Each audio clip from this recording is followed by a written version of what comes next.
toi, Marie? Alors, bonjour à tous et bienvenue à ce nouveau Speed Condo, cette fois-ci sur la gestion des plaintes. En fait, la vie quotidienne, pour certains malheureusement, de la vie en copropriété. Alors, on abordera cette thématique aujourd'hui en essayant, une fois de plus, d'être le plus clair possible, de vous donner des exemples. On terminera aussi en vous mentionnant deux petits jugements d'actualité sur ce sujet précis. Qui est la gestion des plaintes et comment en fait apprendre à vivre en commun dans une copropriété, puisque c'est la base même de ce principe de copropriété. Alors, première chose que vous devez savoir, c'est le très grand principe sur lequel la vie en copropriété elle est basée. C'est le principe de la bonne foi, le principe aussi que tout le monde, de facto, lorsqu'il habite en copropriété ou lorsqu'il achète une copropriété ou lorsqu'il administre une copropriété, va respecter les règles qui s'imposent à lui. Donc, d'une part, les copropriétaires vont accepter de respecter les différentes contraintes qui s'appliquent à eux, les différentes règles qui s'appliquent à eux. Alors, quand on parle de règles, on parle de règlement de l'immeuble, on parle de déclaration de copropriété. Et lorsqu'on parle des administrateurs en copropriété, ils ont des devoirs qui sont excessivement importants. On en a déjà souvent traité. Alors, des devoirs qui s'étendent sur plusieurs paragraphes de la déclaration de copropriété. Ils ont un mandat bien spécifique, devoir à la conservation de l'immeuble, mais aussi devoir au respect de la déclaration de copropriété et des fameux règlements d'immeuble par tous et chacun dans la copropriété. Donc, c'est sur le principe de cette bonne foi, du fait que tout le monde va obligatoirement respecter les règles qu'est bâti le droit de la copropriété et sur lequel va s'asseoir la vie de la copropriété. Alors, tout le monde, donc, est là de bonne foi. Tout le monde va respecter les règles qui s'imposent à eux selon qu'ils soient copropriétaires, selon qu'ils soient administrateurs. Et tout le monde va faire ça, évidemment, dans le plus grand respect et le plus grand civisme. Ça, c'est la règle de base. Vous avez également, de façon parallèle, en droit civil québécois, la notion de troubles normaux ou de troubles anormaux du voisinage. Donc, lorsqu'on achète un bien, lorsqu'on vit à un endroit spécifique, on accepte de devoir supporter les troubles normaux du voisinage. Et ces troubles normaux, ils vont varier selon le type d'habitation dans lequel nous nous trouvons. Donc, si nous nous trouvons dans un immeuble étagé, nous allons accepter d'avoir éventuellement plus de troubles, plus de conséquences que si nous vivons bien isolés dans le fin fond du bois. Alors, ça va dépendre aussi de la situation géographique, la localisation de notre bien. Alors, si je vis en copropriété sur une copropriété qui est sur le bord de l'autoroute, j'ai effectivement une expectative d'avoir un petit peu plus de troubles que si je suis dans une copropriété très, très retirée d'un chemin public, etc. Donc, ce sont les deux bases sur lesquelles va s'asseoir la vie de la copropriété, sur lesquelles se tient le très faible équilibre des bonnes relations en copropriété. Alors, la première question qu'on a pour vous et que je te pose, Ludovic, qu'est-ce qu'on fait quand ce très fragile équilibre ne tient plus? Alors, pour commencer, on peut vous donner des exemples. Parce que quand on a décidé de vous proposer un speed condo sur la gestion des plaintes, vous avez dû, chaque personne a dû s'inscrire sur la prémisse d'une expérience qu'il avait vécue ou d'une expérience qu'il est en train de vivre. Et la gestion des plaintes, ça peut viser effectivement beaucoup de sujets. Alors, pour vous donner une idée de l'ampleur des sujets qui peuvent arriver sur la table du conseil d'administration en matière de plaintes, on a pensé avec Marie-Cécile à tout un panel d'exemples pour illustrer nos propos. Alors, vous avez par exemple la thématique du bruit. Donc, un copropriétaire ou un occupant de l'immeuble va subir des bruits dans sa partie privative en provenance, soit en provenance d'un problème du bâtiment, mais plus fréquemment en provenance d'une autre partie privative. Alors, vous avez la question des parties, vous avez la question des équipements de son qui sont posés sur le sol et qui, même s'ils ne sont pas un gros volume, peuvent faire de grosses résonances dans l'appartement du dessus ou du dessous. Vous avez les talons, vous avez toutes sortes d'éléments qui peuvent générer du bruit, comme aussi le revêtement de sol.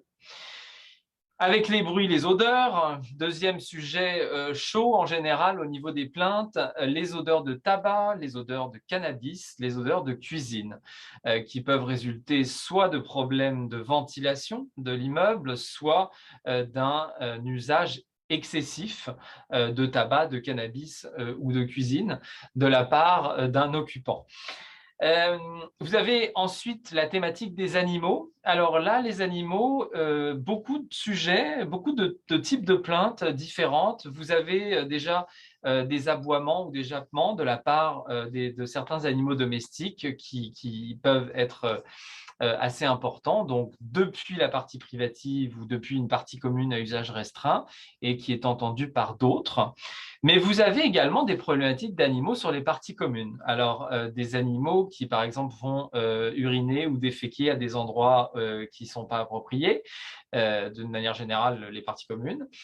Et vous allez aussi possiblement avoir des animaux qui sont trop gros par rapport à ce que le règlement prévoit, des animaux qui sont trop menaçants, et donc les rencontres avec d'autres occupants dans les ascenseurs ou dans des parties communes plus exiguës peut être un irritant ou même une menace pour certaines personnes. Relativement à la location, vous avez les problèmes des locations court terme ou de certains locataires en général. Donc, si vous êtes sur des locations court terme, des locations quasiment de villégiature, vous allez avoir un va-et-vient un peu trop constant de la part d'occupants de l'unité qui fait qu'à chaque fois que vous prenez l'ascenseur, vous vous retrouvez avec des gens qui viennent de débarquer à Trudeau avec leurs valises et qui vous demandent quel est le meilleur restaurant dans le quartier, chose qui peut générer une certaine irritation de la part de personnes qui ont une expectative de vivre dans un environnement d'habitation résidentielle et non touristique. Vous avez également, plus rare mais très dérangeant pour la communauté, les cas de prostitution ou de proxénétisme dans une partie privative et qui est une chose un peu insidieuse en fait, qui oui va générer un va-et-vient dans les parties communes, mais qui va aussi générer une gêne ou un malaise de la part des copropriétaires qui n'ont pas envie qu'il y ait une maison de passe en dessous ou au-dessus de chez eux. Vous avez également les questions d'encombrement des parties communes ou des parties communes à usage restreint. Alors, je suis chez moi, j'ai mon balcon ou ma terrasse qui est à mon usage restreint, mais c'est un vrai taudis. J'ai là mon canapé, mes restes de tout l'automne. C'est finalement une dompe. Je m'en sers comme d'un entreposage ou comme d'un écoquartier. Alors, c'est pas du tout agréable à la vue des autres occupants de l'immeuble qui sont en droit de s'estimer lésés et donc vont vouloir porter plainte. Dernier exemple, s'il en est un, celui des travaux illégaux. Alors là, ça peut être plus ou moins permissif. Soit des travaux sont exécutés dans une partie privative et font du bruit et dérangent tout le monde ou un groupe de copropriétaires. Soit des travaux sont faits, ils ne dérangent pas particulièrement en termes de bruit, mais on voit en fonction du trafic des entrepreneurs et des déchets que des travaux sont faits, alors qu'aucune demande d'autorisation de travaux n'a été formulée. Et là, ça donne la puce à l'oreille aux administrateurs ou à un copropriétaire. Et là aussi, ils décident de former une plainte parce que des travaux auraient été exécutés sans autorisation. Alors, c'est tout ça dont on va traiter aujourd'hui dans notre présentation sur comment gérer, comment traiter les plaintes qui sont reçues. On parle de tout ça en même temps. Alors, Qui s'en occupe? C'est la question que j'ai pour toi maintenant, Marie-Cécile. Qui s'en occupe et comment s'en occupe-t-on quand une personne s'estime lésée et veut se plaindre? À qui doit-elle envoyer sa plainte? Et c'est une question très importante qui, bien souvent, par les administrateurs mal informés, donc je suis sûre que ce n'est pas ceux qui écoutent la formation de cet après-midi, mais souvent le réflexe des administrateurs lorsqu'ils reçoivent ce type de plainte-là, par exemple, le chien d'à côté jappe beaucoup, où il y a des travaux, où j'entends du bruit, j'entends la télé, j'entends le piano, il fait trop de cuisine, ça sent fort, etc. Le premier réflexe des administrateurs est de dire, écoutez, c'est un problème privé. Hein? On l'a tous entendu. C'est un problème privé. C'est une chicane de voisins. Entendez-vous entre vous et finalement, n'impliquez pas le syndicat de copropriété. Alors, c'est malheureusement encore le réflexe qui est très répandu en copropriété pour les administrateurs de se dire, écoutez, c'est un conflit privé entre deux copropriétaires, soit deux copropriétaires qui sont un à côté de l'autre, soit un en dessous de l'autre, et puis le syndicat n'a rien à faire là-dedans. C'est souvent la première erreur que va faire le syndicat de copropriété, puisque presque dans tous les cas, ce dernier va être impliqué. Alors, si vous vous rappelez au début, tout début à l'introduction de cette formation, je vous ai dit qu'un des devoirs principaux du conseil d'administration, c'est celui de voir au respect de la déclaration de copropriété.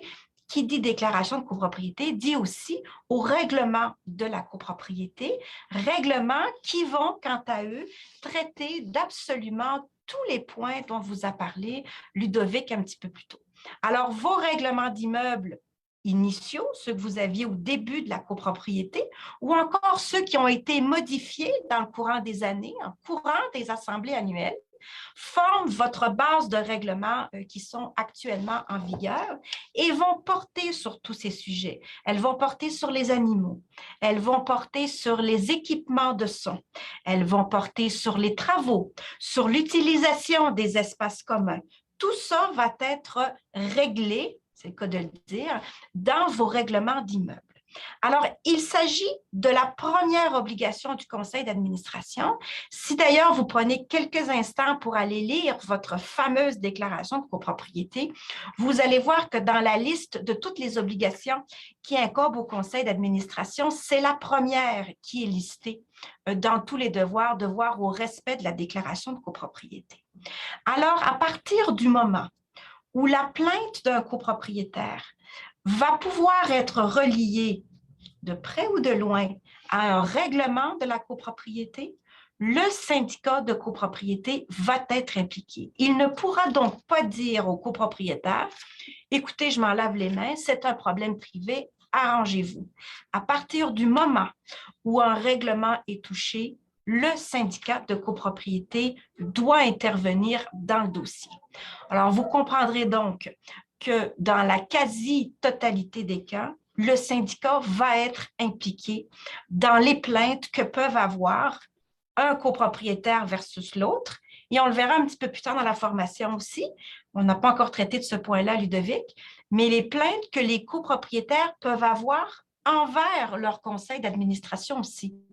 Parce que les plaintes ne sont pas uniquement entre copropriétaires, elles peuvent aussi être entre copropriétaires et administrateurs et ou conseil d'administration.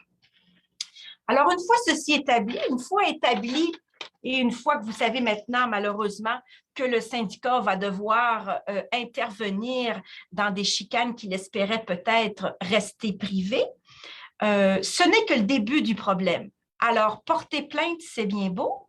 Encore faut-il qu'on sache comment porter plainte et encore faut-il qu'on sache à qui porter plainte.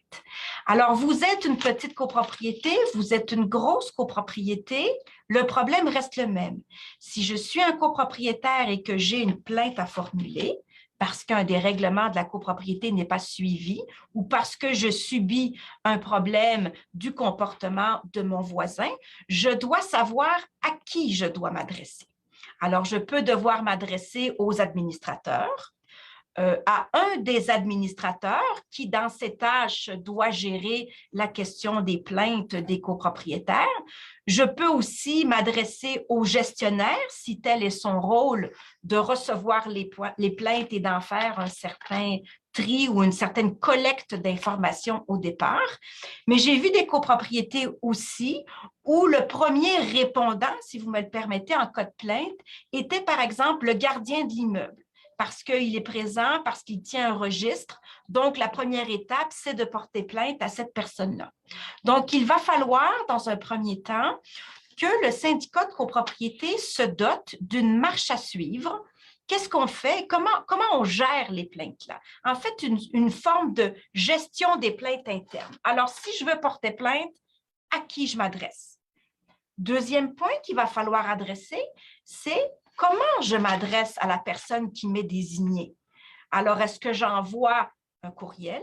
Est-ce que c'est par un appel téléphonique? Est-ce que c'est par une rencontre en personne?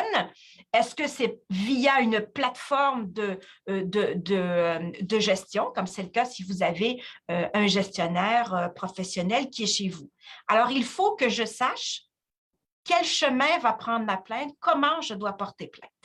La forme de la plainte aussi peut être réglementée par votre politique de gestion des plaintes. Alors, est-ce que je vais devoir, dans un premier temps, m'étendre sur le problème, fournir des documents, ou est-ce que j'ai un formulaire standard de plainte qui est déjà prédéterminé?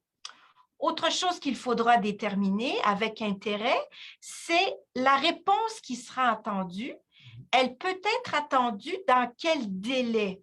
Alors, vous seriez surpris de constater à quel point beaucoup de litiges en copropriété naissent en fait par une méconnaissance de la part du copropriétaire qui porte plainte du cheminement de sa plainte. Il a l'impression qu'il n'a pas une réponse assez rapidement et que donc le syndicat de copropriété lui envoie une fin de non-recevoir ou tout simplement allonge les délais. Il vaut donc mieux en amont lui indiquer immédiatement quel genre de réponse il va avoir et dans quel délai il pourra l'avoir pour éviter que le copropriétaire, dans une époque où tout est instantané, là, pense qu'il va recevoir une réponse là, quasiment en chat de la part de son conseil d'administration lorsqu'il envoie une plainte. Alors, une fois qu'on a établi cette façon de faire de gestion des plaintes, ben, comment ça marche une fois que la plainte est revenue? Ludovic, quelles sont les étapes que le conseil ou le premier répondant va devoir faire en matière de gestion de cette plainte? Alors, la première étape pour le répondant, quel qu'il soit, que ce soit un logiciel de gestion, un gestionnaire, un concierge, un gardien d'immeuble ou les administrateurs eux-mêmes, avant de statuer sur la plainte et de rendre une décision, le syndicat va vouloir procéder à une enquête, une investigation, une collecte d'informations. C'est la première étape. À partir du moment où on reçoit la plainte, on ne se contente pas de la plainte, on investigue. Alors ça, c'est quelque chose qui va précéder la réunion du conseil où les administrateurs vont se retrouver, se réunir, puis en parler. Une fois qu'on a fait cette collecte d'informations, qui peut se faire de différentes façons, qui peut se faire par collecte de témoignages, par photo, par vidéo, par des prises de rendez-vous avec le plaignant, avec la personne visée par la plainte, avec d'autres personnes périphériques qui pourraient avoir été en contact avec l'objet de la plainte aussi, bien, il faut préparer l'ordre du jour de la réunion du conseil d'administration. Et dans cet ordre du jour, on recommande qu'il y ait toujours un point qui s'appelle qui est un suivi des plaintes. Donc, votre point à l'ordre du jour est un point permanent, c'est un item permanent qui est là à tous les ordres du jour des réunions de conseil d'administration et qu'on intitule suivi des plaintes. Ça permet de ne pas déjà, ça permet de ne pas surcharger le travail de préparation des réunions de conseil d'administration en ne mettant pas un point pour chaque plainte qu'on reçoit. Et ensuite, ça permet de ne pas, comment je dirais, diaboliser la plainte dès son émission en l'indiquant formellement dans un ordre du jour. Donc, on sait qu'à chaque réunion de CA, on va faire un suivi des différentes plaintes reçues, nouvelles ou anciennes. Quand le conseil d'administration se réunit, la plainte est présentée avec la collecte d'informations qui a suivi la réception de la plainte. Et là, une décision doit être prise. Alors, il y a bien des avenues qui peuvent être choisies par le conseil d'administration, mais il est bien important de comprendre que le conseil d'administration, dans sa délibération, doit parvenir à quelque chose, doit parvenir à une fin, doit parvenir à une conclusion. Alors, la conclusion ne sera peut-être pas à la première réunion de CA, mais il faut qu'il y ait des étapes d'indiquer. Alors, vous allez d'abord envisager, donc là, je ne peux pas vous, en fonction de chaque type de plainte, vous allez avoir des cheminements différents, mais on va tout de suite aller aux différentes conclusions qu'il peut y avoir suite à une plainte. Vous allez avoir le classement sans suite, par exemple, de la plainte, parce que la preuve n'est pas suffisante, n'est pas prépondérante, que vous avez fait votre recherche, puis ça a l'air que soit ça n'est plus d'actualité, ça n'est plus pertinent, soit que vous êtes face à une plainte qui est déraisonnable ou abusive ou frivole. Vous allez ensuite avoir la possibilité que la preuve est suffisante et vous êtes en mesure de confirmer qu'il s'agit d'une contravention à la déclaration de copropriété au règlement d'immeuble. Et si vous avez une clause pénale, vous pouvez enclencher l'application de la clause pénale. Alors là, c'est très important de suivre exactement à la lettre le processus formel qui est indiqué dans votre clause pénale. Est-ce que vous devez envoyer un avis au propriétaire avant de lui charger une pénalité, un premier avis, un deuxième avis par écrit, verbal? Vous devez absolument suivre tout ce qui est indiqué dans votre clause pénale qui vous est propre. Vous avez ensuite la possibilité de conclure à l'envoi d'une mise en demeure. Parce que vous avez une contravention au règlement d'immeuble qui est constatée, oui, c'est intéressant d'aller chercher une pénalité, mais vous devez aller chercher plus qu'une pénalité parce que la solution du problème ne sera pas trouvée juste avec une compensation monétaire en argent. Donc, il faut que vous alliez chercher une ordonnance, une injonction, une demande au copropriétaire de faire quelque chose ou de ne pas faire quelque chose. Alors ça va être la conclusion, ça va être, on décide, nous, en tant que conseil d'administration, que ce copropriétaire doit être mis en demeure. Parallèlement ou subsidiairement, vous pouvez avoir la voie de la médiation ou de l'arbitrage, dépendant de la nature du problème. Le conseil d'administration peut décider de proposer une médiation au copropriétaire, locataire ou occupant qui fait l'objet de la plainte.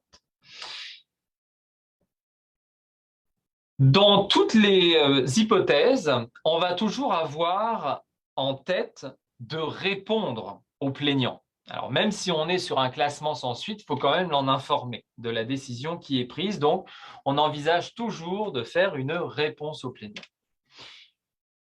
Dans son appréciation des faits de la plainte et dans sa prise de décision, les administrateurs, c'est très important, doivent agir avec neutralité et impartialité.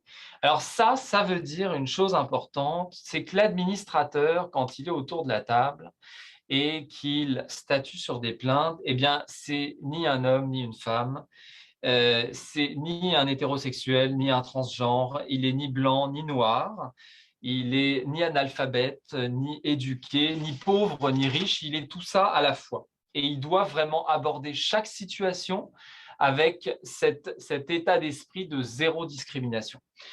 C'est bien important parce que vous l'avez déjà peut-être vécu, les situations de plainte sont souvent des situations qui peuvent être émotives, qui peuvent être sensibles, qui peuvent avoir trait à la vie privée, au respect de la dignité de la personne et au respect de son domicile. Alors, ce sont des sujets sensibles et il faut vraiment agir avec une grande prudence et une grande neutralité dans la perception de vos occupants. Au niveau du procès verbal, c'est important aussi, qu'est-ce qui va résulter de la réunion du conseil d'administration et de la décision prise? Eh bien, il va en résulter une décision et ça, il faut qu'elle apparaisse au procès verbal, d'autant plus qu'avec la loi 16, vous avez maintenant l'obligation de transmettre les procès-verbaux des décisions prises par le conseil à tous les copropriétaires. Et là, on approche un sujet extrêmement glissant, mais intéressant, qui est celui d'une certaine confidentialité ou d'une certaine réserve, je pourrais dire, dans la divulgation, la publication des plaintes et de leur suivi. Alors, ce qu'on peut vous recommander dans le procès verbal, quand vous allez remplir votre item suivi des plaintes, eh bien, pour une plainte particulière, c'est par exemple de ne pas indiquer nécessairement le numéro de l'unité, le nom de la personne, autant du côté plaignant que du côté de la personne visée, mais d'indiquer, par exemple, le nombre de plaintes qui ont été reçues par rapport à ce problème, plutôt que d'indiquer le nom des plaignants, d'indiquer la zone visée dans l'immeuble, donc l'étage ou, dépendant si c'est des maisons de ville, le côté est, côté ouest, plutôt que le numéro de l'unité qui est visée par la plainte, et évidemment d'indiquer le suivi qui est fait ou, si on est déjà rendu à l'étape de la décision qui est prise. Alors, voilà ce qu'on pouvait vous dire sur comment traiter une plainte qui est reçue. Et là, on voudrait aborder avec vous un sujet beaucoup plus, comment je dirais, beaucoup plus, c'est pas sensible, mais beaucoup plus politique et difficile. Et c'est celui des plaintes dirigées contre un administrateur ou le conseil d'administration. Alors, Marie-Cécile, par rapport à tout ce qu'on s'est dit à date, comment ce processus peut-il s'adapter quand c'est un administrateur qui est en cause ou un conseil d'administration? Alors, sujet des plus délicats, évidemment, vous le comprendrez, puisque lorsque la plainte est faite, souvent celui qui reçoit la plainte est directement concerné. Alors là, on ne se pose plus la question si le syndicat doit répondre. Ça semble évident à tout le monde. Ceci dit, cette situation-là de plainte contre un administrateur ou contre des administrateurs devrait également en tout cas faire l'objet de votre fameux plan d'action là, dont je vous ai parlé tout à l'heure et peut-être prévoir une façon différente d'aborder le problème, ne serait-ce qu'au niveau à qui vous allez envoyer cette plainte-là. Je m'explique, si dans votre formulaire de gestion des plaintes, votre gestion des plaintes générale, la personne à qui vous devez faire la plainte, c'est la personne contre qui vous voulez porter plainte, ça pose déjà, dès le début du processus, un problème sérieux d'une part, comment cette plainte-là va gérer et d'autre part, une crainte assez objective de la part du copropriétaire que sa plainte ne va pas être prise au sérieux ou ne va pas aboutir à quelque chose si je dois faire la plainte à cette même personne-là. Donc, dans le cadre de votre gestion des plaintes, il devrait y avoir un item spécifique. Qu'est-ce que je fais si je dois porter plainte contre un administrateur, par contre, ou des administrateurs de la copropriété? Ou sinon, pour le reste des étapes qui ont été indiquées par Ludovic tout à l'heure, la plainte contre l'administrateur va suivre normalement le même processus. Alors, il s'agit d'une plainte. Une plainte contre un administrateur, c'est sur quel sujet? Bien, ce sont sur les sujets peut-être de conflit d'intérêts. On voit souvent ça. Donc, un administrateur pour lequel on estime qu'il tire un bénéfice personnel de son administration. Par exemple, il octroie des contrats à des compagnies qui lui appartiennent ou qui lui sont liées, ou il fait lui-même des travaux qu'on estime, donc on estime qu'il est en conflit d'intérêts. Ça, c'est la source numéro 1. Source un peu moins souvent alléguée, mais qui existe aussi, le défaut de paiement de l'administrateur. Alors, l'administrateur qui arrête de payer ses frais de condo, évidemment, devrait plus se trouver là à gérer l'argent des autres. Donc, ça, c'est un motif de plainte. Mais le motif de plainte numéro 1 sur un administrateur, ça reste, malheureusement, parce que l'administrateur est également un humain, souvent porté sur le comportement même de cet administrateur. Alors, souvent, on va dire, écoutez, il est trop interventionniste, il joue à la police, il passe son temps à regarder les caméras de sécurité. Vous savez, on a toujours un, là, c'est le passe-temps favori, il est devant son écran, puis il regarde tout ce qui se passe. Il a le nez partout. Il a tendance à rentrer un petit peu trop souvent chez les gens, ou il intervient un petit peu trop fort, il est un petit peu trop familier, ou bon, etc. Donc, c'est souvent des plaintes qui sont liées au comportement d'un administrateur. Alors, dans ce cas-là, qu'est-ce qu'on fait? Bien, en fait, la plainte va suivre le même processus. Elle va donc être reçue par la personne qui est prédestinée à la recevoir. Elle va suivre les différentes étapes que vous a énoncé Ludovic. Alors, la recherche d'informations, l'ordre du jour et la tenue du conseil d'administration. Alors, avec une petite particularité, qu'est-ce qu'on fait lorsqu'on discute de ce problème-là avec l'administrateur qui est concerné, qui est autour de la table? Moi, je suis particulièrement d'opinion qu'il peut assister aux discussions parce qu'il peut faire part de sa position quant à ce qui lui est reproché, mais s'il y a un vote qui est pris par le conseil d'administration quant au suivi de cette plainte, il devrait, dans tous les cas, être retiré et ne pas pouvoir statuer sur cette décision-là parce qu'il se mettrait évidemment en situation de conflit d'intérêts. Maintenant, problème plus épineux, évidemment, qu'est-ce qu'on fait? C'est quelles sont les solutions qu'on peut amener à une plainte qui est formulée contre un administrateur? Alors, évidemment, le conseil peut déterminer que la plainte est non fondée. Alors, il fait son enquête, il a entendu les parties et il décide que cette plainte est sans fondement. Encore là, il va devoir répondre au copropriétaire qui a fait une plainte. Mais si le conseil estime qu'il y a matière à porter plainte, qu'est-ce que va faire le conseil avec ce qu'on appelle la patate chaude dans les mains, puisqu'il se ramasse avec un de ses membres pour lequel il estime effectivement que le mandat a été dépassé ou que le comportement nécessite une plainte? Évidemment, peut-être est difficile d'imposer des amendes, mais c'est ce qu'il devrait faire si effectivement il y a des règlements qui ont été enfreints par cet administrateur copropriétaire, mais il ne peut pas décider, lui seul, d'exclure de façon permanente cet administrateur du conseil d'administration.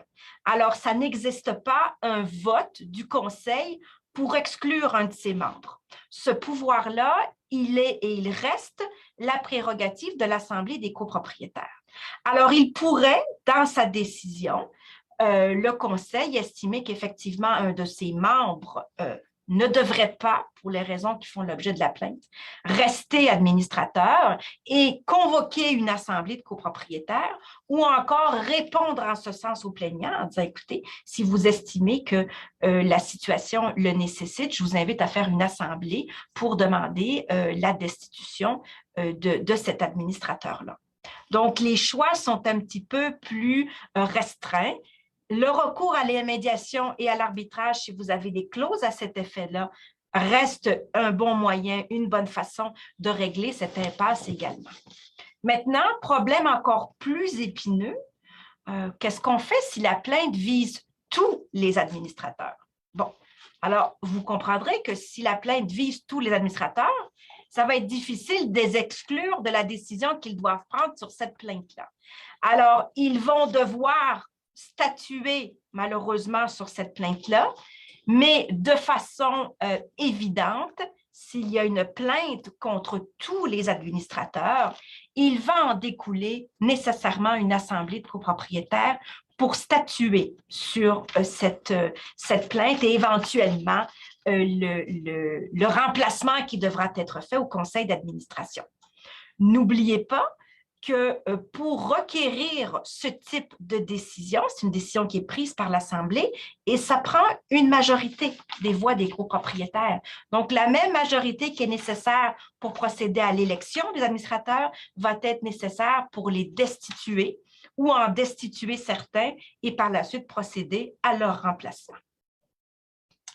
Alors, si le copropriétaire a le droit, puis je me permets ce commentaire général de porter plainte, il a certainement le droit de porter plainte. Il a également le droit d'être en désaccord avec les décisions du conseil d'administration. Il a maintenant, depuis la fameuse loi 28, le projet de loi 16, le pouvoir de demander la révision des décisions du conseil d'administration. Mais au-delà de tous ces droits, il a aussi surtout l'obligation d'exercer ses droits sous la bonne foi et de façon civique et respectueuse.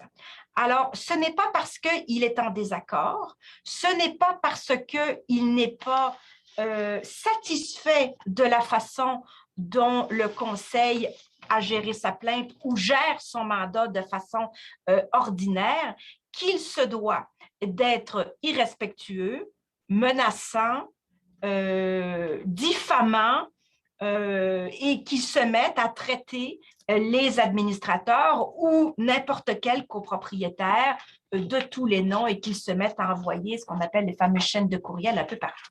Donc, c'est important de garder cette notion et de travailler au respect de cette notion de respect puis de civisme en copropriété, ou sinon, ça escalade complètement.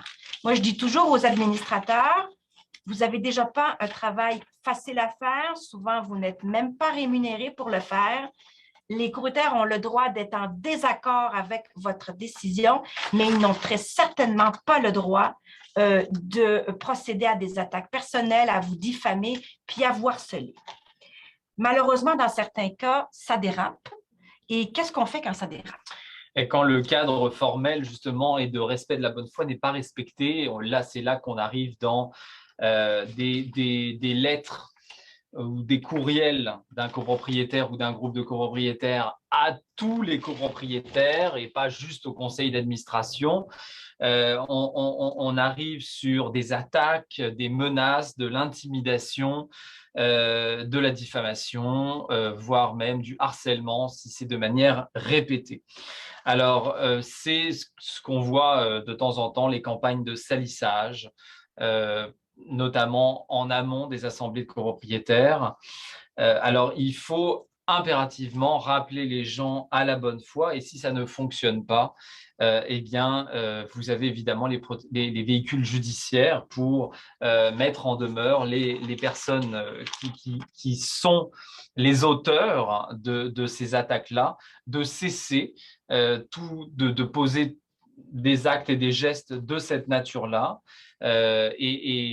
Ultimement, il y a des procédures judiciaires en injonction qui permettent de faire ça et de les associer à des demandes de dommages. Donc, quand on est face à une succession d'attaques qui sont non fondées, qui relèvent du harcèlement et de l'intimidation, sachez que oui, ça va mener à des condamnations des tribunaux. Il y en a eu encore une récemment, là, de la Cour supérieure, le 8 février 2022. C'était un couple de retraités contre un autre couple de retraités qui se sont vraiment menés la vie dure pendant plusieurs mois. Et après un long exposé de toutes les horreurs qu'ils ont fait subir en fait aux demandeurs, eh bien la Cour arrive à une condamnation quand même de $6 000, plus de $6 000 en dommages et intérêts et $5 000 de dommages punitifs. Ce sont des choses qui se voient, ça n'est pas rare de voir ça. Donc les insultes et les attaques ont un prix. Il faut juste avoir la patience et l'énergie d'aller en cours pour se les voir octroyer. Est-ce qu'il y a des remparts contre cela pour éviter que ça devienne un peu trop dégueu là en copropriété, hein, parce que parfois quand on tombe dans des campagnes de salissage, puis qu'un copropriétaire est tellement convaincu de sa position qu'il pense que tous les autres copropriétaires pensent comme lui, et qu'il y a seulement les 3 membres du conseil d'administration qui sont des parfaits abrutis qui sont dans leur bulle à croire qu'ils sont les seuls à faire les choses bien. Quand on est là-dedans, évidemment, ça vous illustre à quel point c'est important de garder absolument confidentielles les adresses courriels et les numéros de téléphone des copropriétaires de l'immeuble. Parce que si ces informations sont restées de nature confidentielle, déjà, c'est difficile de faire des cabales au sein de l'immeuble, d'où les effets néfastes aussi des réseaux sociaux et des communautés d'immeubles sur les réseaux sociaux, parce que ça facilite grandement ça. Donc, ça a des avantages, mais aussi des inconvénients. Alors, voici ce qu'on peut dire. En fait, je t'écoutais parler, Ludovic, puis ça me fait penser qu'à chaque fois qu'on va dans un commerce actuellement, il y a toujours à l'entrée ou pas loin de la caisse une petite affiche qui dit « Tolérance zéro, on n'accepte pas de violence verbale, restez polis, soyez courtois ». Ça s'applique aussi en copropriété, là, et c'est important de le rappeler parce que c'est notre milieu de vie. Moi, je voulais conclure avec 2 jugements intéressants. Alors, pour les références aux jugements, vous allez les retrouver après là, sur notre site. En fait, je dis ça, mais je suppose que ça va être le cas. J'ai lu. C'est ça. Ils vont avoir les coordonnées des jugements dont on a parlé aujourd'hui. Ouais. Une façon, on va les mettre que vous puissiez les trouver.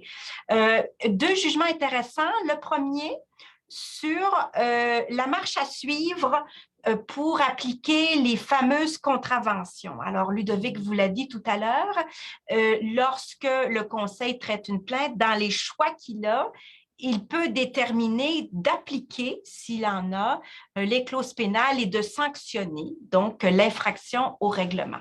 Alors, dans un jugement très intéressant, la Cour va venir rappeler ce principe. Alors, je vous explique rapidement un cas classique.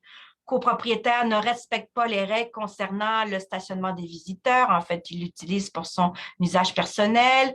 Il y a aussi des infractions concernant la présence d'animaux. Bref, il est en infraction réglementaire et le gestionnaire, donc de son propre chef, au nom du syndicat, lui envoie un avis de contravention selon la clause pénale qui a été adoptée dans la copropriété.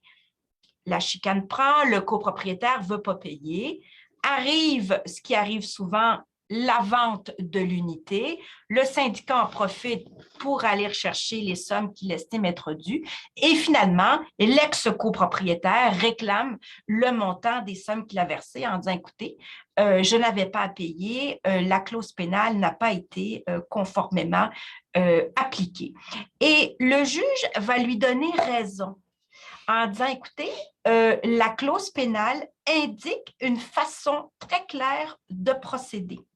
Alors, chacune de vos clauses pénales, effectivement, vous indique une méthode à suivre. Par exemple, un premier avis verbal, un deuxième écrit, etc., etc. Et vous devez de suivre ce qu'elle vous prévoit comme marche à suivre. Dans le cas présent, la clause pénale prévoyait que le conseil d'administration devait prendre une résolution visant à sanctionner l'infraction au règlement.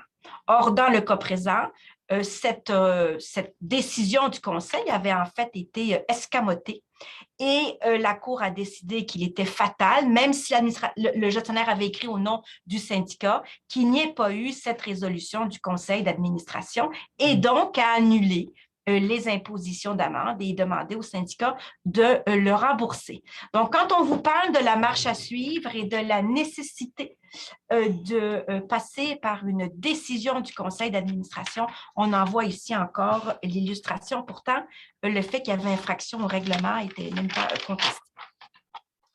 Deuxième jugement dont je veux vous parler est celui directement dans le sujet dont on parle aujourd'hui, une copropriétaire qui porte de multiples plaintes pour le bruit. Alors, elle commence par se plaindre du téléviseur. Ensuite, il y a trop d'invités. Ensuite, c'est la musique qui est trop forte. L'autre voisin, il a un chien qui fait du bruit. Il y a trop. Bon, alors je vous passe tous les détails. J'imagine que mentalement, vous avez tous une idée d'une personne qui peut faire ce genre de plainte-là. Donc, quelqu'un qui fait énormément de plaintes et qui a un niveau de tolérance assez bas.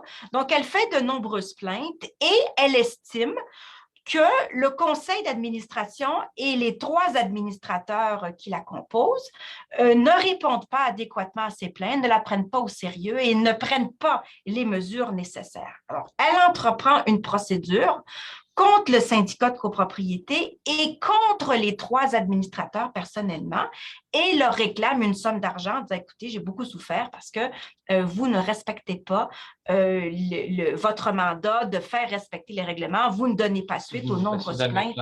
Voilà. Et la Cour va donc passer, c'est un jugement assez long, une à une, les différentes plaintes qui ont été faites par la copropriétaire et va estimer quelles ont été en fait les mesures prises par le conseil d'administration. Alors, elle va dans un premier temps déterminer que le conseil a en fait donné suite, c'est-à-dire qu'il a fait enquête, il a pris décision et il a tout simplement décidé qu'il n'y avait pas matière à aller plus loin dans la question des plaintes de bruit, puisqu'il estimait que c'était tout simplement, en fait, une intolérance chronique de la part d'un copropriétaire. Il a même été mis en preuve qu'elle se plaignait même des moments où la copropriétaire en question était hors du pays, donc ne pouvait pas faire du bruit. Donc, la Cour va donc statuer que le conseil a bien agi, mais elle va aussi déterminer que les administrateurs, personnellement, n'ont en fait pas à être poursuivis, à moins qu'ils aient fait des choses à l'extérieur, des fautes à l'extérieur de leur mandat, ce qui n'est effectivement pas le cas. Donc, un jugement très intéressant qui rappelle les principes de base, mais qui rappelle aussi, de façon accessoire, l'obligation qu'a le conseil d'administration de faire suite aux plaintes et de statuer sur les plaintes, même si ultimement, ils vont prendre une décision à l'effet de ne pas y donner suite. Et dans ce cas-là, le fait de ne pas y donner suite a été jugé raisonnable et bien évidemment, le syndicat et les administrateurs exonérés de la réclamation qui était contre eux. Alors, ça clôt la présentation qu'on voulait vous faire. On a débordé un peu du 30 minutes, désolé. Donc, on va pouvoir commencer la période de questions si vous en avez. Je sais que vous avez un chat sur lequel vous avez pu poser des questions. Vous pouvez aussi lever votre main et on peut vous donner la parole si vous préférez nous parler. C'est à votre choix. On va faire la période de questions jusqu'à 17h30. Alors, la première question n'est pas vraiment une question en fait. C'est plus un commentaire. Une plainte? C'est plus un commentaire qui dit nous vivons absolument tous ces scénarios dans nos immeubles.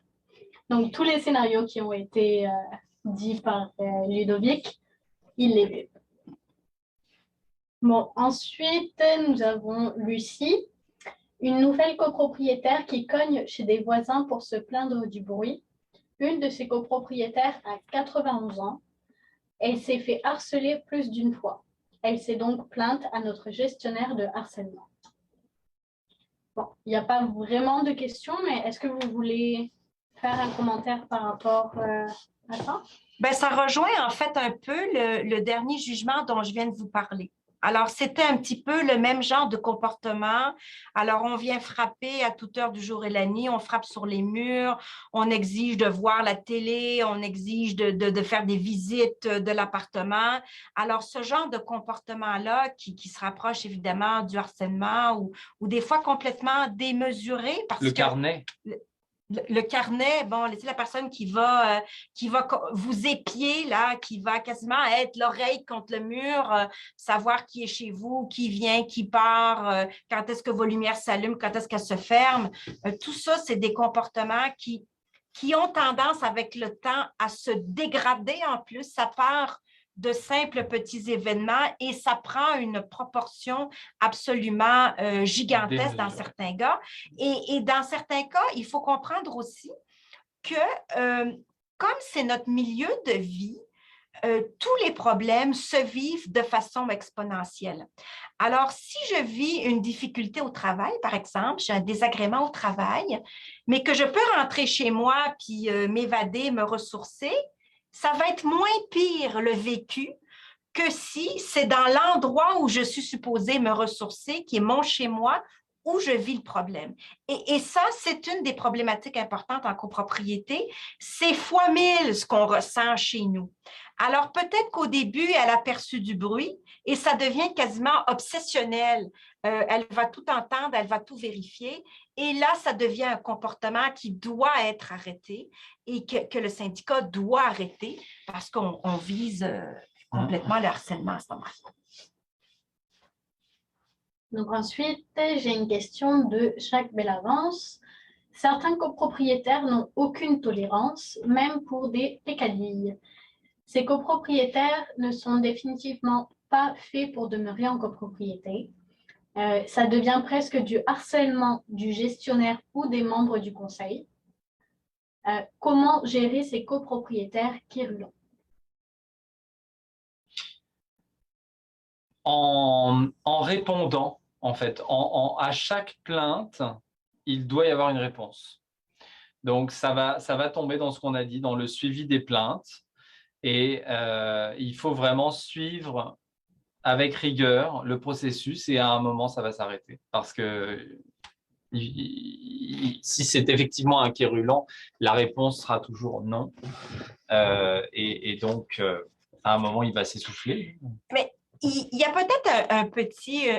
moi, j'ai une suggestion qui fonctionne toujours assez bien. J'ai remarqué que les personnes qu'on appelle ceux qui se plaignent de façon quérulente, il y a toujours quelque chose, ils envoient des courriels à répétition, ils harcèlent tout le monde. Finalement, tout le monde finit par démissionner, c'est épouvantable. Ces gens-là, souvent, sont motivés par une réponse, dans le sens où ils envoient une plainte et ils sont dans l'attente de la réponse pour leur permettre de réenchérir puis de revenir. Donc, il faut porter un soin particulier à la réponse qui va leur être donnée. Alors, si leur plainte a déjà été traitée par le conseil d'administration, qui ne sont pas satisfaits, oui, il faut leur répondre. Dans tous les cas, il faut répondre. Mais il faut répondre, écoutez, on vous a déjà répondu, regardez notre courriel de telle date. Il ne faut pas susciter chez ce copropriétaire cette espèce d'échange toxique dans lequel vous n'allez jamais sortir gagnant parce que lui, il a décidé qu'il n'était pas d'accord puis que vous n'agissez pas correctement. Alors, s'il continue dans sa prétention, il a des recours qui lui sont offerts à lui et c'est peut-être ça qu'il faudrait lui dire ultimement. Écoute, nous, on a pris une décision, on a décidé ça, tu n'es pas content, tu as des recours. Point. Et n'est pas essayer tout le temps de se justifier, de revenir, de réexpliquer, parce que dans le fond, un, vous allez vous épuiser. Deux, ça le motive, ça lui donne du gaz pour continuer. Puis trois, vous n'arriverez jamais à le convaincre. C'est vraiment bien important de compartimenter les dossiers, donc de réouvrir un dossier régulièrement pour ne pas lui faire croire qu'il y a quelque chose qui se suit de manière infinie. Il a également ajouté une seconde question. En gros, en assemblée, ils ont voté un règlement pour que, au niveau des sanctions en cas de non-respect d'un règlement, il souligne que la réprimande écrite envoyée à un copropriétaire fautif après une troisième plainte touchant le même sujet. Donc, s'il y a 3 plaintes qui ont été écrites à propos d'un même sujet, ça sera affiché sur le babillard pendant 1 mois. Et donc là, sa question, c'est est-ce que c'est légal de le faire, sachant que ça a été approuvé en Assemblée générale?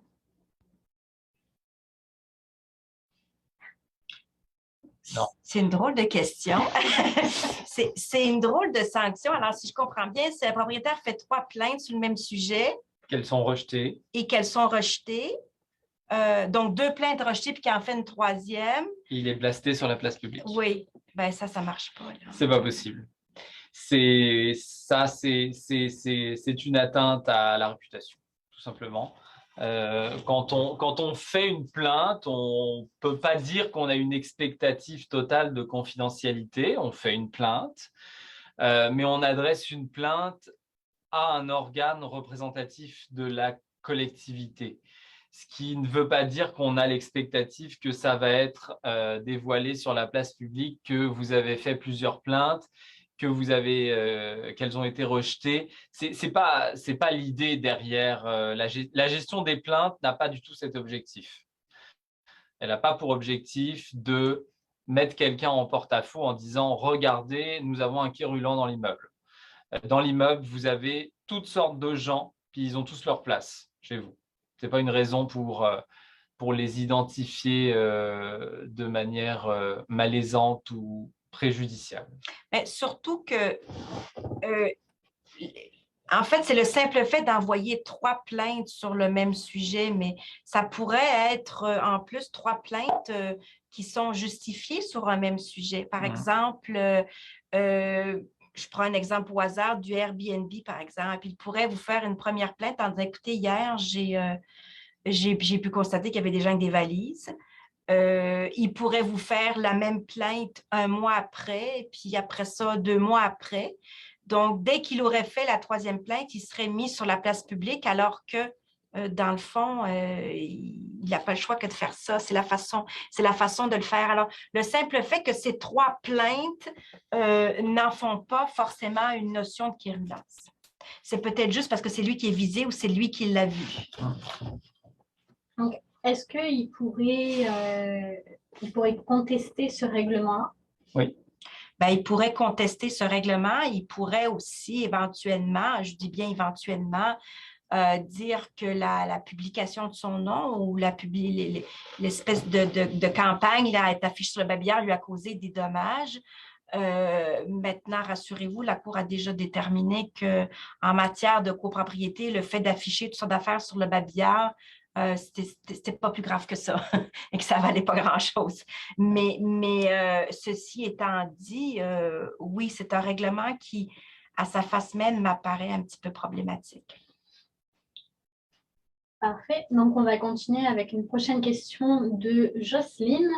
Nous sommes juste 6 copropriétaires, donc c'est pas évident de cacher la personne, car 2 copropriétaires par étage. C'est sûr. Ouais. C'est sûr.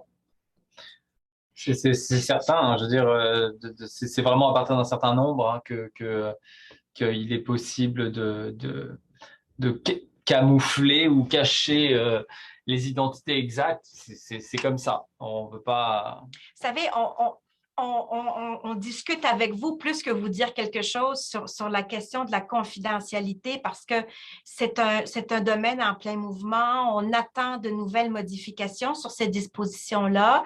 Donc, on vous recommande la prudence. Maintenant, il ne faut pas oublier non plus que si le syndicat prend des mesures, par exemple, il prend une procédure judiciaire ou encore si le copropriétaire décide de poursuivre le syndicat et son voisin, par exemple, là, ça sort du domaine privé, là, on est rendu dans le public. Fait qu'ultimement, un copropriétaire qui demande au syndicat d'agir, peut-être qu'à la fin du processus, c'est sûr que ça va devenir public parce que sa plainte va devoir être déposée, etc. Donc, c'est plus de faire attention, de prendre certaines mesures de prudence au début, lors de la réception de la plainte. Mais moi, je suis d'opinion que si vous portez plainte, vous n'avez pas une expectative que cette plainte-là reste confidentielle à jamais. Et bien, ce que vous devez vraiment retenir de ce qu'on vous a dit, quel que soit le nombre d'unités dans votre copropriété, là, vous pouvez être 3 ou 340, c'est vraiment important que le conseil d'administration prenne une décision. Donc, par souci de confidentialité ou de respect de la vie privée, ne vous retenez pas de faire prendre une décision par le conseil d'administration. Parce que si vous voulez absolument garder secret la plainte pour pas qu'elle le sache, mais que vous voulez quand même vous en occuper au sein du conseil d'administration, ça ne marche pas. Il faut qu'il y ait une décision qui soit prise. Et si une décision est prise, elle est publique. Puis, de toute façon, dans bien des cas, le plaignant, là, il va être facilement identifiable. C'est sûr. Les questions de bruit, notamment, là, c'est bien souvent le voisin immédiat qui va s'en plaindre et non pas celui qui habite dans la tour voisine, là. Donc, il y a des évidences en copropriété. Tout ce qu'on peut faire, c'est vous inviter à la prudence, c'est tout. Deuxième question de cette même personne. Avez-vous un exemple de formulaire de plainte? Ah non, moi, j'en ai Non, pas. non, mais c'est quelque chose que vous pouvez faire assez classique, hein. Le lieu où ça s'est produit, la date, l'heure, le nombre d'occurrences, les personnes qui étaient présentes, si vous avez des photos ou des vidéos ou des courriels.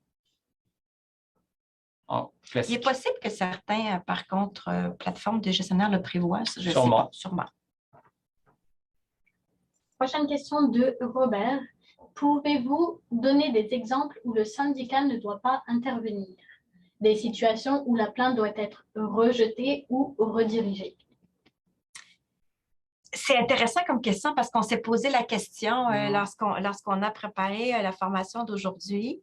Il n'y en avait pas beaucoup qui me viennent en tête, par exemple, mais je pourrais en avoir une, par exemple, deux copropriétaires qui se disputent pour des raisons qui n'ont rien à voir avec la copropriété ou avec le fait qu'ils soient voisins, par exemple, puis qu'ils en finissent, je ne sais pas, par se brusquer ou par…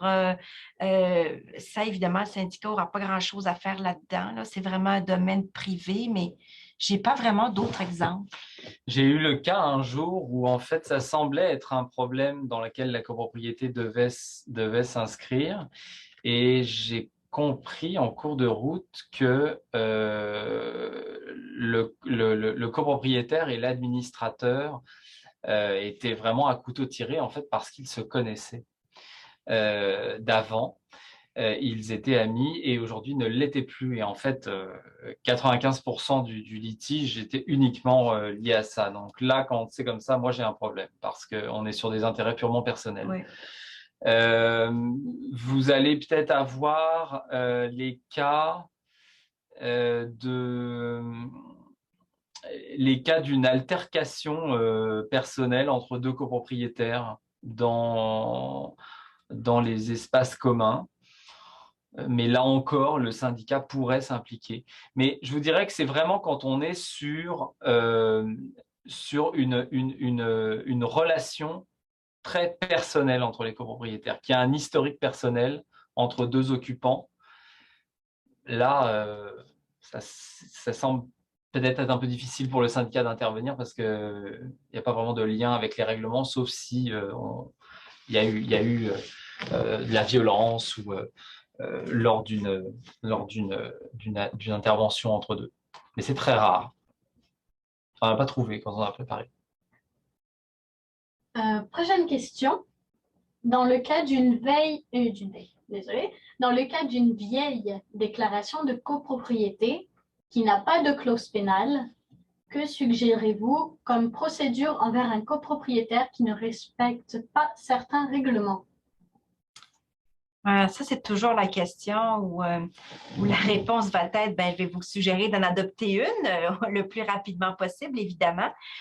Par contre, souvent, lorsque le litige est déjà bien là, ça devient assez compliqué de pouvoir l'adopter et puis de pouvoir l'appliquer au litige qui est déjà bien ancré dans votre immeuble. Alors, il faut comprendre que de base, la loi prévoit que s'il n'y a pas de respect de la réglementation, le syndicat peut poursuivre le copropriétaire. Okay? Ça, c'est la base. Alors, la clause pénale, elle vient en fait rajouter une option supplémentaire qui est de lui imposer des sanctions. Donc, si vous n'avez pas cette option supplémentaire, vous restez comme dans une auto de base, là, avec l'option de base, qui est la procédure judiciaire, malheureusement. Il n'y a pas d'autre issue, si ce n'est, évidemment, de s'entendre, si ce n'est la médiation, et si ce n'est que vous avez une clause dans votre déclaration qui peut-être va vous emmener à l'arbitrage plutôt que devant les tribunaux ordinaires. Je ne sais pas, mais si vous avez une très vieille déclaration qui n'a pas été mise à jour, vous ne bénéficierez probablement pas de ces clauses-là non plus. Alors, peut-être que le recours aux tribunaux va devenir malheureusement votre seule option. Prochaine question. Est-ce qu'un copropriétaire peut poursuivre les administrateurs et le syndicat qui ne veulent pas implanter une étude de fonds de prévoyance? Bon, alors là, on ne parle pas évidemment de la question de plainte, ou on pourrait peut-être le rattacher en disant, en fait, je me plains que le conseil, c'est ça, il n'y a pas d'études, puis que le conseil ne remplit pas ses obligations. Alors, il pourrait y avoir effectivement une poursuite contre le syndicat en disant, écoutez, vous devez absolument vous conformer à la loi puis faire une étude. Ça, oui, vous avez des recours là-dessus. Maintenant, la poursuite personnelle des administrateurs, il faut faire attention avec ça. Je sais qu'à un moment donné, c'était chose courante de les poursuivre en plus, mais n'oubliez pas que c'est une décision qu'ils ont prise dans le cadre de leur mandat, et pour qu'ils soient tenus personnellement responsables, il faut qu'on fasse la preuve que la décision est hors mandat et qu'ils n'ont pas pris une décision dans le cadre de leur mandat d'administrateur. Donc, ça m'apparaît plutôt pas être le cas dans votre dossier. Alors, ultimement, oui, une procédure contre le syndicat de copropriété. Quand le règlement du gouvernement Voilà. aura été émis, parce que c'est toujours pas obligatoire, l'étude de fonds de prévoyance. Donc, pour revenir sur le sujet de la clause pénale, est-ce qu'elle s'applique au locataire ou à un copropriétaire qui loue son unité? Oui. La clause pénale va s'appliquer de façon générale à toutes les infractions de votre déclaration de copropriété, à toutes les clauses, à moins que vous n'ayez prévu des exclusions. Donc, elles vont s'appliquer effectivement à des problèmes de location. Ah non, mais la question, c'était… Non. Ah. Ben, je sais pas. C'est toi qui as posé la question. Est-ce qu'elle s'applique au locateur ou au locataire quand il y a une infraction qui est alors, au propriétaire, toujours. Parfait. Alors, nous, finalement, on a une clause pénale qu'on a appliquée là, pour une personne. Nous, on a une clause grand-père pour les fumeurs parce que dans notre immeuble, c'est un immeuble non-fumeur. On a environ 10 sur une tour à condo de 151 copropriétés, 10 de gens encore fumeurs qui ont cette clause grand-père-là. Lorsque ces condos-là sont vendus, le nouvel acheteur perd la clause grand-père. Donc, il y a une copropriétaire qui fume, qui n'a plus cette clause grand-père-là suite à l'achat du condo. Et là, on lui a envoyé toutes nos procédures. Là. On parle d'une lettre écrite. On lui a dit que la prochaine étape, c'était une amende. Elle aura une amende parce que semblerait-il que ça se poursuit, là, de 500 000, ça sera la semaine prochaine. Si elle ne respecte pas ça, de ce que j'en comprends, par la suite, on a vraiment des procédures légales entamées contre elle, c'est ça? Oui, exactement. Et si votre clause pénale, elle est bien rédigée, elle comporte aussi une clause vous permettant d'aller lui réclamer les frais d'avocat que vous allez devoir débourser pour prendre des procédures. Parfait. C'est bon. Donc, dans toutes les mesures, quand on parle de patients, nous, on ne veut pas non plus, je pense que la dame, situation de COVID, s'est mis à fumer, là. Donc, on essaie quand même d'être patient, mais là, ça donne quand même quelques problématiques là, aux autres copropriétaires qui vivent autour d'elle. Nous, on donne toujours, là, je lui ai envoyé une lettre, on dit une semaine ou deux. Là, par la suite, on dit une amende d'une semaine ou deux. Par la suite, je lui ai réécrit pour lui dire que là, on procédera par les voies légales ou… Exact. Alors, la loi vous demande de lui accorder un délai raisonnable sans forcément le définir plus que ça. Alors, c'est raisonnable selon ce qu'on lui demande. Alors, elle n'a pas à prendre beaucoup de mesures pour se conformer. Il faut juste qu'elle ne fume plus dans son appartement. Donc, si vous lui laissez une semaine ou deux, c'est amplement suffisant. Je comprends que le syndicat est essaye toujours, et c'est correct, et il doit le faire, de donner des chances aux copropriétaires de se conformer, de les aviser, de leur donner des délais et d'être patient. Mais effectivement, à un moment donné, on ne peut plus tolérer ce type d'infraction-là sans réagir. Parfait. Et est-ce que vous croyez qu'une rencontre avant d'entamer la procédure, mettons, comme moi qui est la gestionnaire, et un ou deux membres du conseil d'administration afin de voir là, c'est quoi exactement le problème, pourquoi qu'elle ne se conforme pas, est-ce que vous trouvez que c'est une bonne idée ou c'est vraiment pas une façon de faire, là, où c'est pas une bonne idée tout court? C'est toujours une bonne idée. Vous savez, moi, je suis médiatrice, alors essayer de s'entendre, essayer de trouver des solutions, essayer d'expliquer notre point de vue à chacun, c'est toujours une bonne idée. Ceci dit, je ne vois pas ce qu'il y a vraiment de très compliqué à comprendre dans son comportement et dans l'infraction de son comportement. Il n'y a pas vraiment de solution. Il n'y a pas bien de solution à part qu'elle arrête de fumer, n'est-ce pas? Oui, je suis tout à fait d'accord avec vous.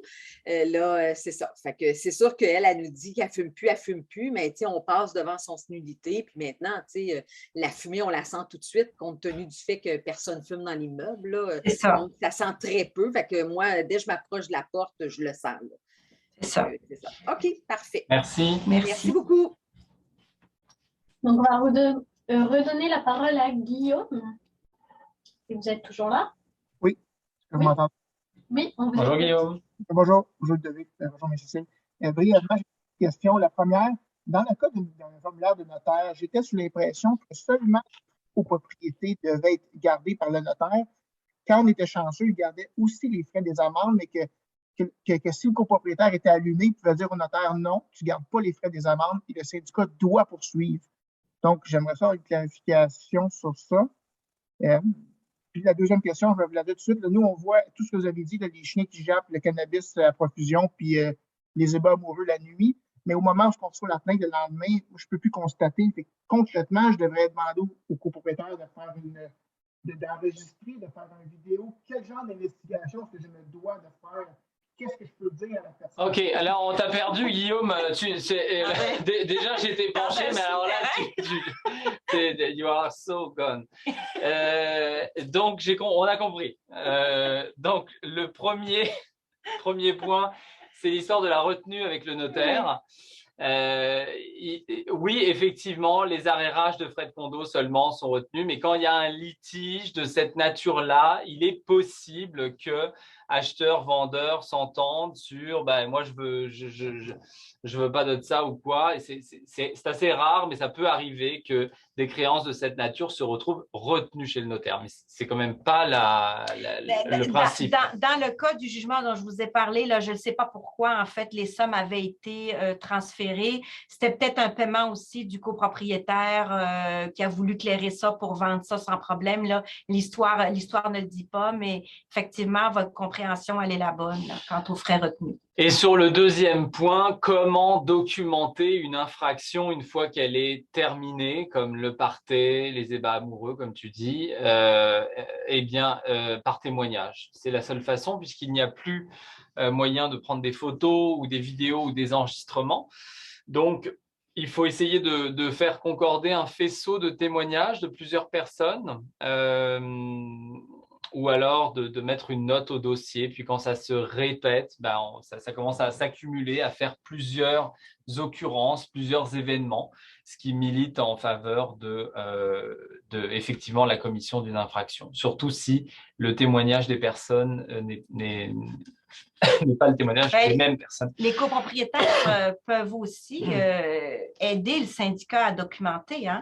Le copropriétaire qui porte plainte, il peut documenter en disant voici ce que j'ai vu, prendre des notes, faire éventuellement des photos, des vidéos. On a tout ça maintenant facilement accessible. Donc, il faut peut-être responsabiliser un petit peu les copropriétaires et les plaignants là, sur le fait de dire écoutez, oui, c'est bien beau. Là, on parlait tantôt de l'histoire du tabac. Et madame disait avec raison, je passe devant la porte puis ça sent. Ça, c'est de la cueillette d'informations. Je passe devant la porte, puis je sens effectivement qu'il y a de la boucane qui sort en dessous de la porte, puis il y a une odeur que je suis capable d'identifier que ça vient de cette unité-là. Donc, c'est pareil avec toutes les infractions. Toutes les preuves peuvent être possibles. Merci. Mais juste dans le cas de bruit, s'il n'y a pas de clause pénale, moi, à part envoyer un courriel au copropriétaire pour lui dire fais moins de bruit, il n'y a rien que je peux faire sinon, n'est-ce pas? Oh non, il y a des choses à faire Mhm. sur des affaires de bruit. Il y a plein de choses à faire. On peut faire des enregistrements, Des constats. des enregistrements vidéo, on peut faire des constats d'huissier, on peut faire des tests de son avec des ingénieurs acoustiques ou des acousticiens. On peut faire des tests de son sur des équipements dont on pense qu'ils sont source de bruit. Il y a des choses à faire, oui. Merci. Parfait. Donc maintenant, on va laisser la parole à Michel Isabelle. Oui, bonjour. Vous m'entendez? Oui, Oui, très très bien. bien. Good. Merci de votre excellente présentation. Je suis un copropriétaire, un ancien administrateur, et je voudrais juste vous présenter un dossier, un cas, puis me dire si on a raison, si j'ai raison avec d'autres copropriétaires de se plaindre. Ça fait 22 mois environ, il y a eu un nouveau conseil d'administration et lors de l'élection du conseil d'administration, il y a eu irrégularité lors de l'élection de 3 des 5 membres. Donc, on a écrit, moi, au nom du groupe, pour contester l'élection et demander de reprendre l'élection. Ça a pris... pour commencer, le syndicat ne m'a pas répondu à aucun de nous. Et moi, par la suite, j'ai renvoyé probablement, disons qu'à peu près à la semaine ou aux 15 jours, en demandant est-ce que vous avez reçu, avez-vous envoyé-nous un accusé de réception, dites-nous ce que vous allez faire. Toujours pas de réponse. C'est seulement environ 1 mois et demi après, nous avons reçu une lettre d'un avocat disant qu'on faisait du harcèlement. Bon. On a répondu à l'avocat pour que le syndicat soit informé de notre réponse. Et l'avocat nous a revenu en disant que le syndicat s'engageait à reprendre, effectivement, qu'il y avait eu défaut dans la manière d'élire les administrateurs. Et ils ont repris qu'ils devaient reprendre l'élection. Entre-temps, ils ont eu des décisions qui ont été prises. Il y a eu des engagements, des annulations de poursuites légales qui avaient été entérinées par le syndicat antérieur et qui ont toutes été annulées. Sur le coup, on nous a dit que ça avait été unanime et que tous les gens qui étaient plaignants dans la cause ou concernés étaient d'accord. 1 an après, on apprend, lors d'une réunion annuelle de l'année 2021, que c'était totalement faux. Donc, on se demande, parce qu'on fait ça, on nous a affiché nos noms, soit sur un communiqué général, et indiquant qu'on était comme, je ne sais pas exactement les mots qui ont été employés, mais ça veut dire qu'on est des personnes non grata dans la bâtisse et qu'on n'a pas le droit, nous, à aller au bureau, consulter des documents ou quoi que ce soit jusqu'à nouvel ordre.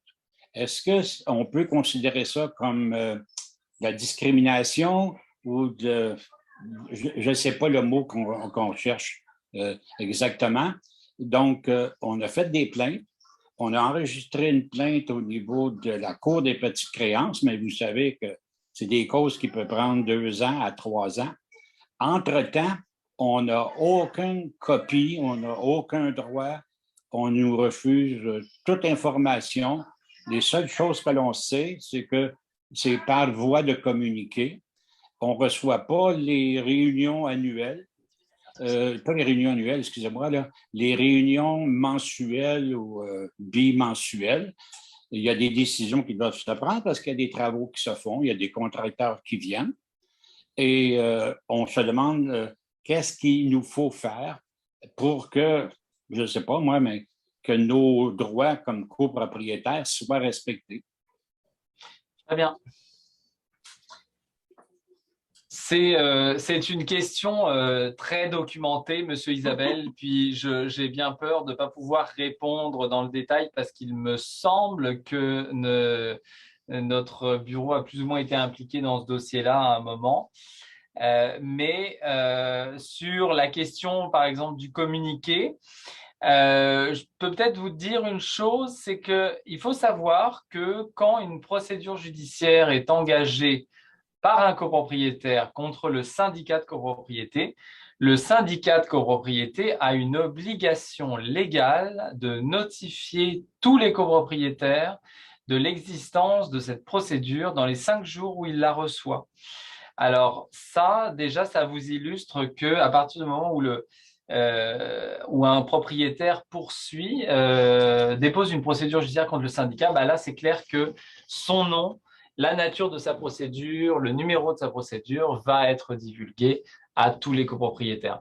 Pour le reste, comme je vous dis, je préfère ne pas me prononcer, considérant peut-être la nature du dossier. Merci.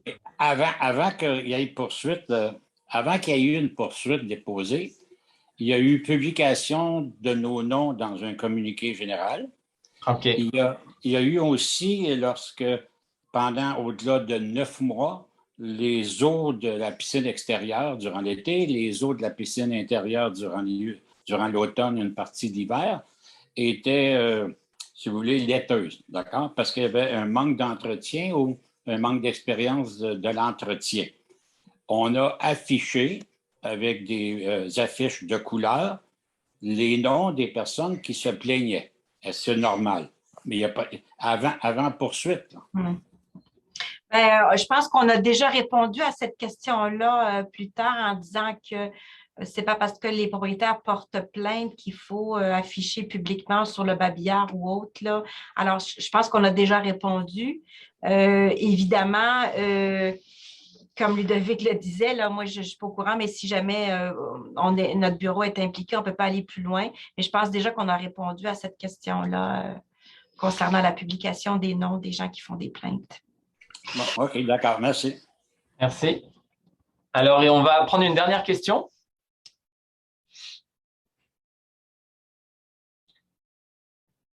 Voyons voir. Donc, j'ai une question de Manon. Après avoir appliqué toutes les clauses pénales de notre déclaration, si je comprends bien, nous devons entreprendre une procédure légale. Oui, je pense qu'on a déjà répondu à la question, Julie. Ouais.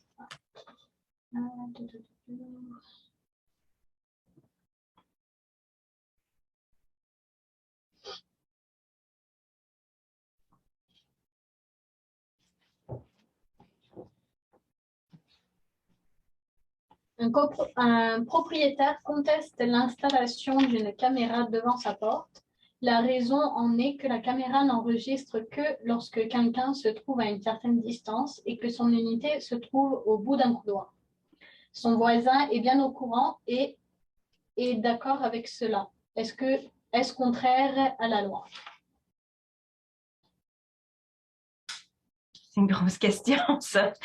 C'est une grosse question auquel on n'a pas tous les éléments pour y répondre, notamment quelle est la décision, est-ce qu'il y a une décision qui a été valablement prise d'installer ces caméras-là? Ça, le courriel ne nous le dit pas. Et deuxièmement, ça soulève la question, encore une fois, de l'expectative de vie privée. Sachez qu'il y a quand même de la jurisprudence qui existe à ce niveau-là et qui vient indiquer qu'un copropriétaire a effectivement une expectative de vie privée et que donc avoir des caméras qui vont filmer systématiquement les gens qui arrivent ou qui repartent de chez lui avec l'heure, etc., peut très certainement causer problème. Effectivement.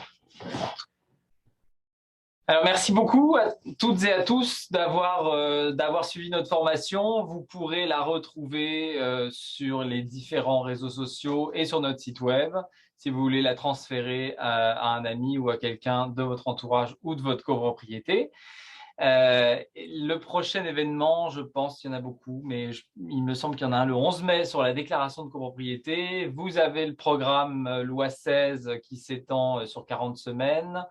Vous avez également différents colloques aussi qui s'en viennent. Il y a un colloque le 23 avril, il y en a un autre au mois de mai de différentes associations. Alors, peut-être Kalani aussi, s'il Oui. reste des questions. Je ne sais pas s'il reste des questions. Si dans vous avez le- encore des questions, vous pouvez les poser sur notre site. Il y a un système de réservation de consultation juridique express de 15 minutes à l'heure de votre choix, selon les disponibilités. Alors, merci beaucoup à toutes et à tous.